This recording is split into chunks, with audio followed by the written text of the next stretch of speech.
My name is Christopher Sun. My Korean name is Won Chang-woo. I was born in Korea but immigrated here when I was 4.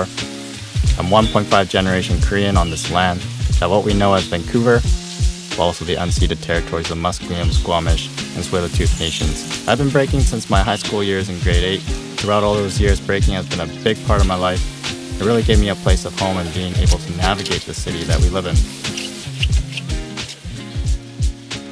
My name is Tommy Nguyen. I've been breaking for 12 years. This will be 12 years.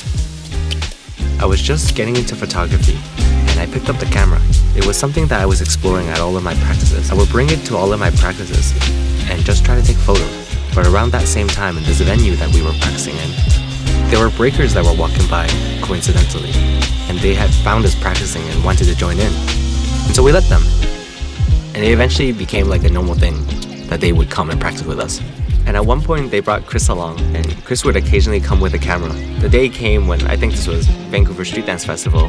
His camera broke and I was there and I'm like, you can use my camera. It gave us an opportunity to kind of connect, and I'm very grateful for that because from then on we went on to just connect in so many ways. Eventually Chris got me on Vancouver Street Dance Festival, actually organizing for an event that I had loved so much. Part of it was like just being kids and going to these events and seeing the older generation throw them. And then eventually we ended up doing it ourselves because it's really fun to create and just host people and, invite your favorite dancers and DJs. Aside from like those community centers and stuff, by far the best place to practice is Robson Square. Robson Square is an outdoor ice rink covered by a dome shape right underneath where the ice is taken out and the floor is concrete and smooth for people to glide and move along. During the hot summer day, you just have the sun going through the roof and you see the shadow of all the triangles like tessellating features just on the ground. The ground is like so warm. All these different dance communities just practicing in the same spot, and we're able to share the space and be inspired by each other, but also allows us to kind of combine as a community and start organizing together. There's a lot of beautiful plants in the summer, and when all the people are walking on top of Robson Square, you see the vibrancy and the life. Just every single kind of person passes through that space.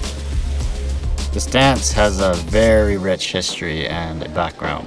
Part of the word breaking comes from, or break, it's part of the funk track, where there is a drum break.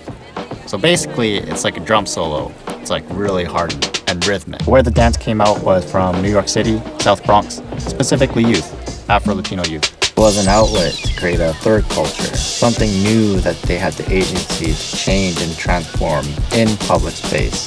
And that was their way of saying, yeah, we are here, we belong here. B-Boy Savage Rock was one of my first role models, particularly because he was Vietnamese. I am Vietnamese myself, and I think growing up, I found it hard to find any Vietnamese role models, let alone just Vietnamese people in my life. It's like Savage was the first guy that really taught me.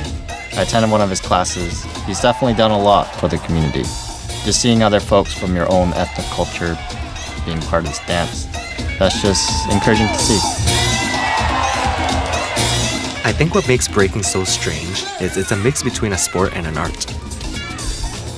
A lot of people look at it as a sport, but when you're doing it, it is art. I'm so grateful for all the experience I have and the stories I have because they find their way into the dance. So dance isn't just the dance itself, but it is everything that supports it.